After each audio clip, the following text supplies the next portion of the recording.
My name is Jessica. For most of my life, people believed I had it all. I was born into wealth, surrounded by luxury, adored by my parents, and sheltered from the darkest parts of the world. We lived in a mansion that overlooked the city skyline.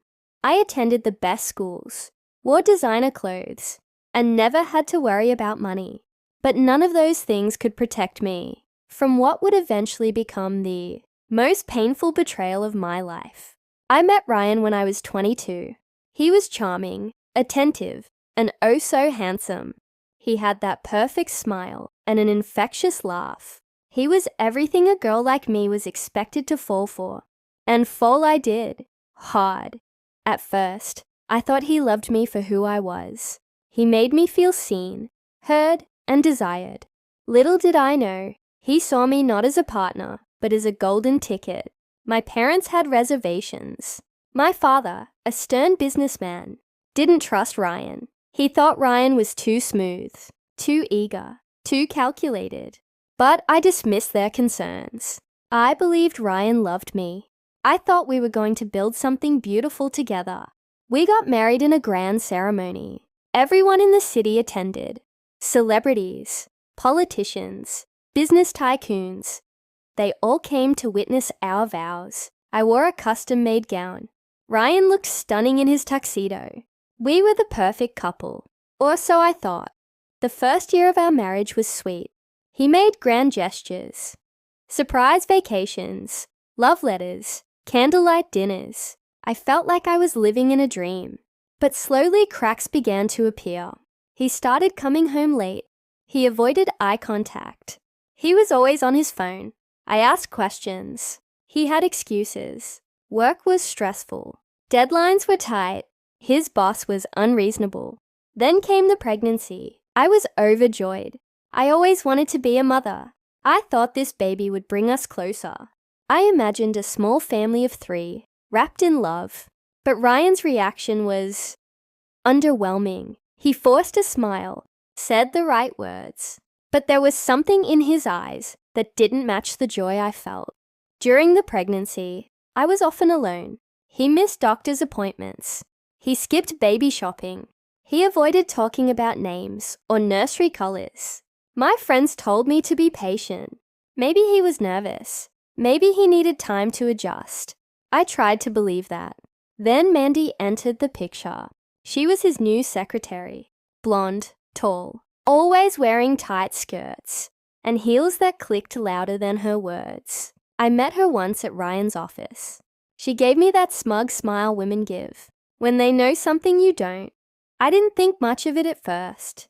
I trusted my husband, or at least I wanted to. One evening, I found a receipt for a diamond bracelet in his jacket pocket. It wasn't for me.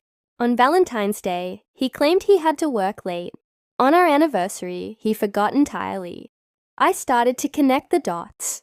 The late nights, the unexplained expenses, the emotional distance. I was 8 months pregnant when I hired a private investigator. I couldn't take it anymore. I needed the truth. A week later, the photos came in. Ryan and Mandy kissing outside a hotel, holding hands in a restaurant, laughing in a park. It felt like my entire world shattered. My stomach twisted. I was carrying his child, and he was out romancing another woman. But I didn't confront him immediately. I stayed quiet. I wanted to wait until after the baby was born. I didn't want to stress myself or risk anything. My focus shifted to protecting the life inside me. I began to prepare for the worst, even as I pretended everything was fine. The day I went into labor, he was nowhere to be found.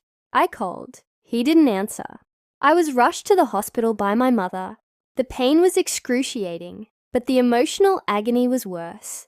I gave birth without him by my side. No hand to hold. No calming words. Just the sterile lights and the distant beeping of machines. Our son Liam was born at 2:43 a.m. A beautiful, healthy baby boy. He had my eyes and a tuft of dark hair. The nurse placed him on my chest, and I cried. Tears of joy, tears of sorrow, tears of betrayal. Ryan showed up 2 days later with a bouquet of flowers and a forced smile. He said he had been stuck in meetings. I didn't believe him. I didn't even argue. I just stared at him, wondering how he could lie so easily, so effortlessly. He held Liam for a few minutes, took a few photos, then he left, claiming he had urgent work. That was the last time he came to see us. When we were discharged, I returned to my parents' house. Ryan didn't call, didn't text, didn't ask about his son. Weeks passed. I heard from mutual friends that he had moved into a new condo. With Mandy, they were living together, publicly, as if our child never existed. I filed for divorce. He didn't contest it. He was eager to be free. He wanted to live his fantasy with his secretary. I gave him what he wanted, but I didn't give him a single dime. Thanks to the prenup my father insisted on, Ryan left with nothing. He thought he was walking into a better life. What he didn't know was that karma doesn't forget. 3 months had passed since I divorced Ryan. Life without him was quieter, colder in some ways, but strangely peaceful. I had moved back into my childhood home, where my parents helped me raise Liam. They adored their grandson. My mother would rock him to sleep every afternoon. My father, the once stern businessman, became a soft giant every time he held Liam in his arms. I spent my days recovering from childbirth and my nights wondering how I ended up here. I used to be a glowing bride, madly in love with the man I thought would be my forever. Now I was a single mother, a broken heart wrapped in designer clothes. But something inside me was changing. I was growing colder, sharper, stronger. I was no longer the girl who believed in fairy tales. I was becoming the woman who would rewrite her own story. Ryan had stopped pretending. He didn't visit Liam. He didn't send money. He had vanished from our lives like a ghost. But not from the headlines. The tabloids were full of pictures of him and Mandy, beach vacations, rooftop dinners, luxurious getaways. He looked happy, carefree, like nothing had happened, like his son didn't exist. At first, it hurt, seeing him smiling while I struggled to sleep, between midnight feedings and diaper changes. But soon, that pain turned into something else. Motivation. I would not allow my son to grow up in the shadow of a man like Ryan. I would give him everything, and I would rise again, not for revenge, but for Liam, and for myself. One morning, while scrolling through my emails, I noticed a familiar name in the subject line. It was from one of the assistants at my father's company. Apparently, Ryan had reached out asking for a meeting. He wanted to pitch a business idea. He needed investors. My father had rejected him without a second thought, but the assistant forwarded it to me, just in case I wanted to see how low Ryan had fallen. He was desperate and broke. Mandy might have been a seductive distraction, but she wasn't a business genius. Ryan had quit his job shortly after our divorce. He assumed he could live off her connections. But Mandy had no real power. She was a secretary who knew how to flirt, not a woman who could build empires. They rented a condo far beyond their means, bought designer clothes, took luxury trips, all on credit. I heard through whispers in the business circles that Ryan's accounts were bleeding, and Mandy was starting to lose interest. She had gotten what she wanted, the thrill of taking a man from his wife. But now, the fantasy was fading. Meanwhile, I was making moves of my own. I had always stayed away from the family business. My parents never pressured me. But now I was ready. I began working part-time with my father's finance team, learning the ropes. I wanted to understand wealth, how it moved, how it grew, how it could be used not just to survive, but to dominate. I studied, I worked, and I began to regain control of my life. Every small win felt like a step forward. Every time Liam smiled, it reminded me that I had something beautiful to fight for, something Ryan had lost. One afternoon, I went out for a meeting with a luxury brand. I was helping console on a charity event. Afterward, I stopped by a cafe to grab a coffee. That's when I saw them, Ryan and Mandy, sitting at a corner table. She was scrolling through her phone, clearly annoyed. He was talking, gesturing nervously. I couldn't hear them, but the energy was obvious. They were fighting. I didn't hide. I walked right past them. Tall, confident, dressed in a navy blue power suit with Liam's initials embroidered subtly on the collar. Ryan saw me. Our eyes met. For a split second, I saw something I hadn't seen in a long time. Regret, shame, fear. He looked away first. Later that evening, I received a message. It was from Ryan. "We need to talk." I stared at those 4 words for minutes. My hands trembled, but not from sadness. From disgust. He had abandoned me, abandoned his son, and now he wanted to talk. I didn't reply. A week later, he sent another message. Then another. Eventually, he showed up at my parents' gate. Security turned him away. He left a handwritten letter. I didn't read it. 2 weeks after that, he sent a lawyer. He was asking for partial custody of Liam. That was when my patience ended. I took my son's birth certificate, the prenup agreement, the private investigator's photos, every piece of proof of his abandonment and infidelity. I handed it all to my legal team, and I made one thing clear. He would never take Liam from me. The court hearings were humiliating for him. He couldn't even afford a proper lawyer. Mandy didn't show up to support him. Rumors spread that they were no longer living together. He was renting a 1-bedroom apartment in a cheap part of town. During one of the hearings, he approached me outside the courtroom. "Jessica, please, I made a mistake." I turned to face him, calm, composed. "No, Ryan, you made a choice, and now you're living with it." He didn't speak again, just lowered his eyes like a child caught stealing. The judge ruled in my favor. Full custody. Ryan had no visitation rights unless I allowed them. And I didn't. Not yet. I thought that would be the end of it. But life had one more surprise in store for me.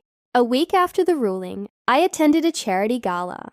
It was my first big public appearance since the divorce. I wore an emerald green gown and walked in like a storm. And that's when I met him. Ethan. He was standing by the bar, talking to one of the event organizers. Tall, clean-cut, dressed in a tailored suit that hinted at quiet wealth. But it wasn't his looks that caught my attention. It was his energy, calm, grounded, safe. We exchanged a few words, then more, then a full conversation. He didn't know who I was at first. He wasn't impressed by my last name or my designer dress. He asked about me, about Liam, about what I loved to do, and he listened, truly listened. We met again, and again, slow, gentle, no games, no lies. Ethan was different. He didn't chase headlines. He built companies quietly. He valued loyalty. He had been hurt before too. He understood pain. He understood rebuilding. Liam adored him. The first time they met, Liam reached out his tiny hands and smiled, as if he knew, as if he could see something in Ethan that the rest of the world couldn't. Months passed, seasons changed, and I found myself falling again. But this time, not blindly. I knew the signs. I had learned the patterns. Ethan wasn't Ryan. He never would be. And deep in the shadows, Ryan continued to spiral. I never thought I would fall in love again. Not after what Ryan did to me. Not after being used, lied to, and discarded like I was nothing more than a stepping stone. But with Ethan, everything felt different. There were no mind games, no manipulation, no hidden motives. He didn't care about my last name or my inheritance. He cared about my heart, about Liam, about the real me. We started seeing each other regularly, sometimes at fancy restaurants, other times just walking through the park with Liam in his stroller. Ethan never rushed me, never pressured me. He understood my wounds needed time to heal. And so, day by day, conversation by conversation, laugh by laugh, the pieces of me that Ryan shattered began to mend. Ethan met my parents after 3 months. My father, who had always been skeptical of men around me, shook his hand firmly and smiled. A rare gesture. My mother teared up watching Ethan play peekaboo with Liam in the living room. She whispered later that night that maybe, just maybe, I had found someone who deserved me. But just as things were beginning to settle, the past came knocking again. It was a rainy Thursday afternoon. I had just finished a meeting when I got a call from my assistant. Ryan had been spotted outside the lobby of my office building. Again, this was the third time in 2 weeks. He wasn't shouting or causing a scene. He just stood there, soaked in rain, waiting, like a ghost who couldn't let go. I sent security to remove him. I didn't go down myself. I refused to give him that satisfaction. Later that evening, I received an email. It wasn't from Ryan directly. It was from an old mutual friend, someone we both knew from our university days. Attached was a video. Curious, I clicked. It was Ryan, drunk, disheveled, sitting on the floor of what looked like a tiny apartment. His face was unshaven, his clothes stained. He was ranting, slurring his words, complaining about how everyone had abandoned him, how Mandy had left him, how he had nothing, how it was all my fault. I closed the video halfway through. He was spiraling. He wanted pity. He wanted sympathy.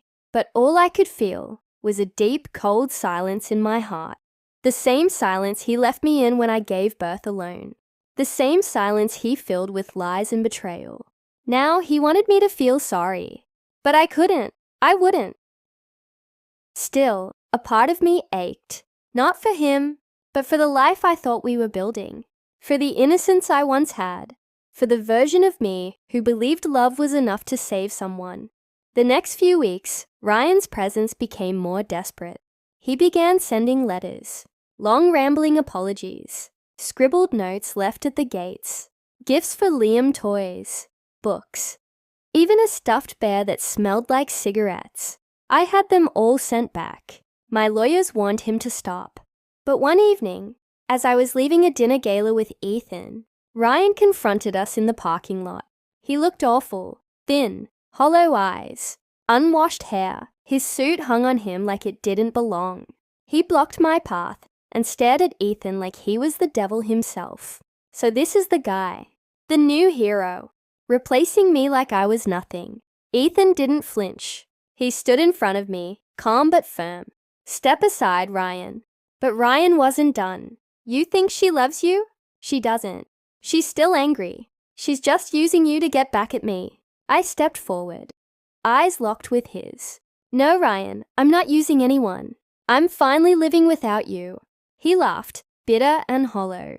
You'll see. One day he'll leave you too, just like I did. That sentence hung in the air like a cold fog. Ethan grabbed my hand and gently pulled me away. We left Ryan standing in the rain once again, alone, just as he deserved. That night, I cried in Ethan's arms.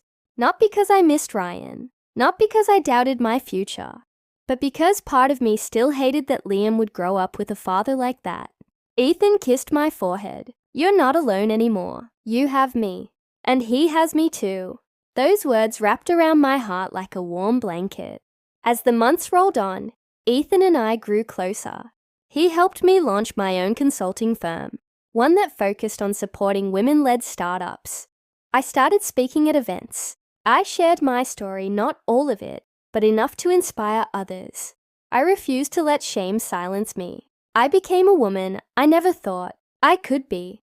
Strong, respected, independent. Not just the daughter of a wealthy family. Not just Ryan's ex-wife. I became Jessica, the woman who rose from betrayal with grace and fire. Then one day, while reviewing contracts in my office, my assistant knocked. You'll want to see this. She handed me a magazine. The front page read, Fallen Husband of Heiress, Now Homeless. There was a photo. Ryan, sleeping on a park bench, dirty, alone. The article detailed his financial collapse, the eviction from his apartment, the failed attempts to get hired again. No one in the industry wanted to be associated with him. He had burned too many bridges. Mandy had left him 6 months ago, moved to another city, married a tech executive. Apparently, she never looked back. I placed the magazine down. I felt nothing. Not anger, not pity, just peace. The cycle had completed itself. Karma had done its job. But that wasn't the end. One rainy afternoon, as I sat with Liam playing puzzles in the living room, the doorbell rang. One of the guards entered with a package. No return address. Inside was a letter from Ryan. He wrote that he had hit rock bottom, that he was living in a shelter, that he had nothing but regrets. He asked if he could meet Liam just once, just to say sorry, just to see the child he never knew. I stared at the letter for a long time. Then I looked at Liam, my son, my heart outside my body. I didn't know what to do. I sat in the living room with Ryan's letter still in my hand. The storm outside mirrored the storm inside my chest. I read the words again. He wanted to meet Liam, just once, just to say sorry, just to see the child he had abandoned like an afterthought. Liam, unaware of any of it, giggled on the carpet beside me, stacking wooden blocks and knocking them over. His innocence made the situation feel heavier. He didn't know who Ryan was. Ryan had missed every milestone. His first steps, his first words, his first birthday. Ethan had been there for all of it. I walked into my father's study. He was reviewing some documents. When he looked up and saw the letter in my hand, he knew. I handed it to him without saying a word. He read it slowly, then folded it back and placed it on his desk. Do you want him to see Liam? I didn't answer right away. I wanted to protect Liam, but I also didn't want to deny him something that might matter one day. If Ryan truly was changing, truly regretted his actions, maybe a meeting could bring closure. Not for Ryan, for me. I spoke softly. One time, in public. No contact. I'll bring Ethan. My father nodded. I'll have security nearby, just in case. A week later, the meeting was arranged. A quiet garden cafe, just outside the city. We arrived early. Ethan held my hand tightly. Liam sat in his stroller, munching on a cracker, blissfully unaware of the weight of the moment. Ryan arrived late. He looked worse than in the photos. Thinner, sunken eyes, clothes that barely fit. He had trimmed his beard, but it couldn't hide the defeat on his face. He approached slowly, almost hesitantly, like he expected us to vanish if he walked too fast. He stopped a few feet away, his eyes locked on Liam. So this is him. I nodded, my voice flat. This is Liam. Ryan's eyes filled with tears. He tried to smile, but it was more pain than joy. He knelt down, still at a distance, and looked at Liam. He looks like you. I said nothing. Ethan stood protectively beside us. Ryan looked up at me. I know I don't deserve this. I know I abandoned you both. I've lost everything. I've been living in a shelter, eating whatever I can find. I think about you and Liam every single day. He looked back at Liam again. I don't expect forgiveness. I just needed to see him, even once. I needed to know what I gave up. Liam looked at Ryan curiously, then turned back to his crackers. You gave up everything, Ryan. You gave up your son, your wife, a family that could have loved you. He nodded slowly. I know, and I regret it every day. We sat in silence for a few minutes. The wind rustled through the trees. Somewhere nearby, a bird chirped. Ryan didn't try to touch Liam. He didn't ask to hold him. He just watched him like a man watching a sunset he'd never see again. Finally, I stood up. That's all for today. Ryan didn't argue. He stood too, slowly, his hands trembling. Thank you for this, truly. We left without another word. That night, I couldn't sleep. Ethan stayed beside me, quiet and steady. I kept staring at the ceiling, trying to understand what I felt. Relief? Pity? Closure? I didn't know. Weeks passed. Ryan didn't reach out again. He vanished from the edges of our lives, fading into the background, like a shadow dissolving at dawn. Meanwhile, my life kept moving forward. Ethan proposed to me on a weekend getaway in the mountains. It wasn't a grand gesture, Just a quiet question by a fireplace. Liam asleep nearby. Yes, that was all I said. We were married 6 months later in a private ceremony. Nothing like the extravaganza I had with Ryan. Just close family, friends, and a small string quartet. I wore a simple ivory gown. Ethan wore a navy blue suit. Liam walked down the aisle, holding a pillow with our rings. When I looked into Ethan's eyes as I said my vows, I felt peace. Real peace. The kind I didn't know I was capable of feeling after everything. You are my safe place, my truth, my second chance at happiness. That was my vow. The following months were some of the best of my life. We moved into a new home.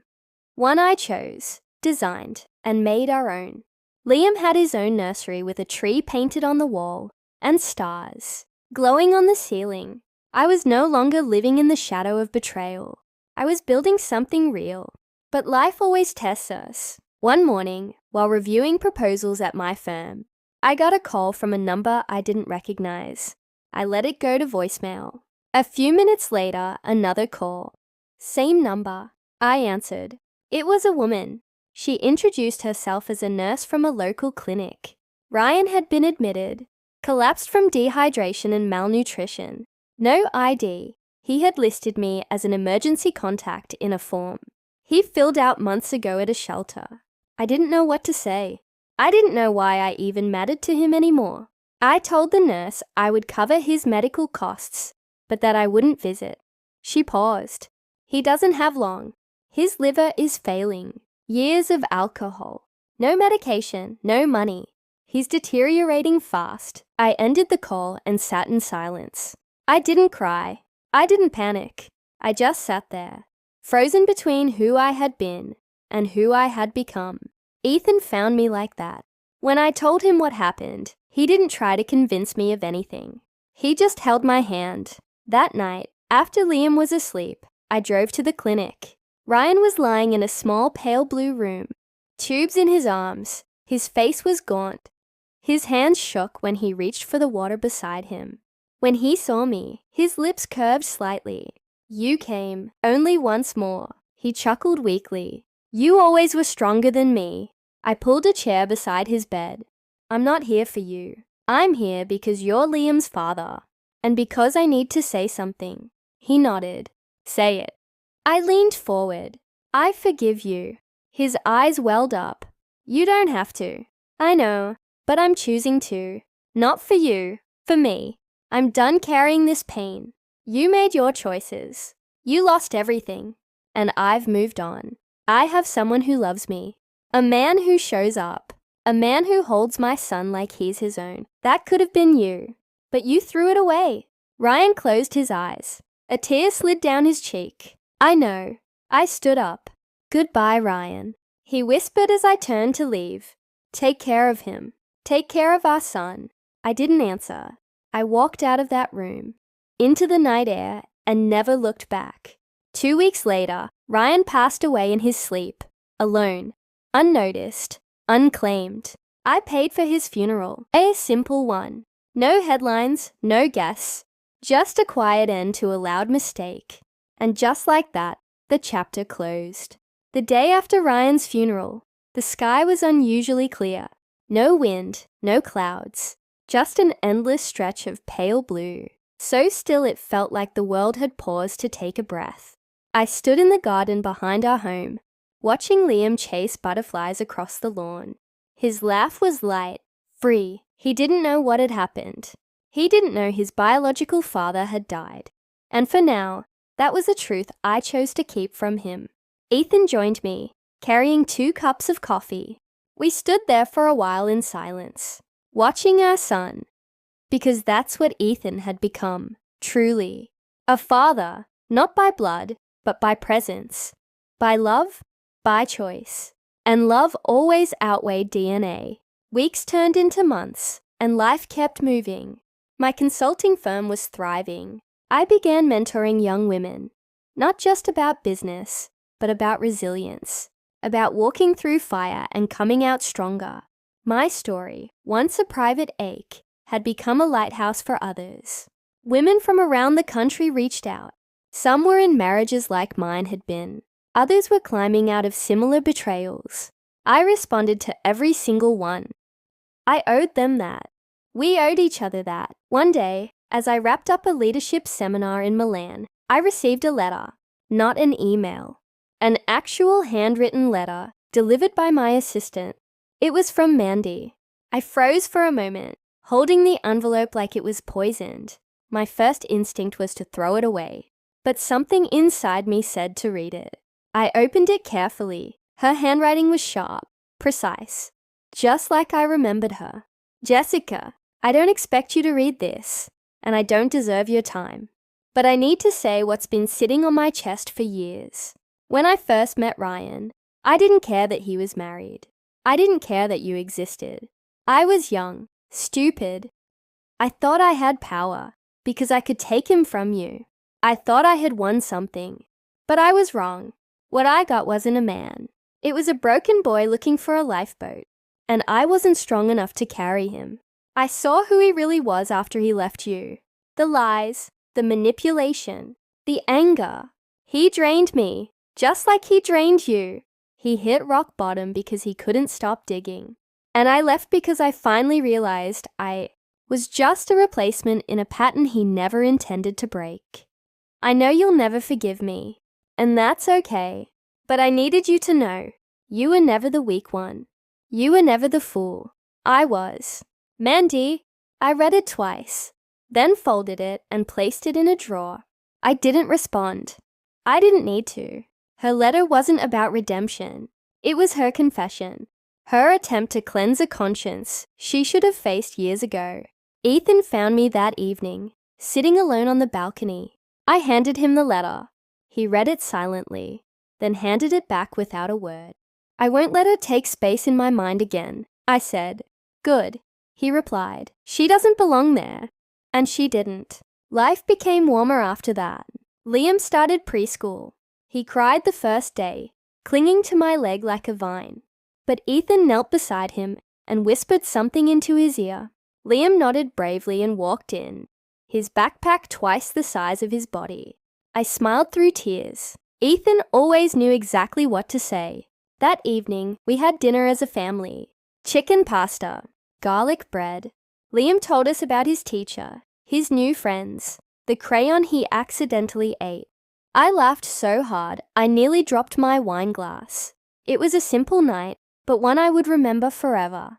It was proof that healing wasn't always found in grand gestures. Sometimes, it was in the quiet clink of forks against plates, in the small hands reaching for seconds, in laughter echoing through a home that once held only silence. One morning, while walking through a farmer's market, Ethan turned to me and said something that would change our lives forever.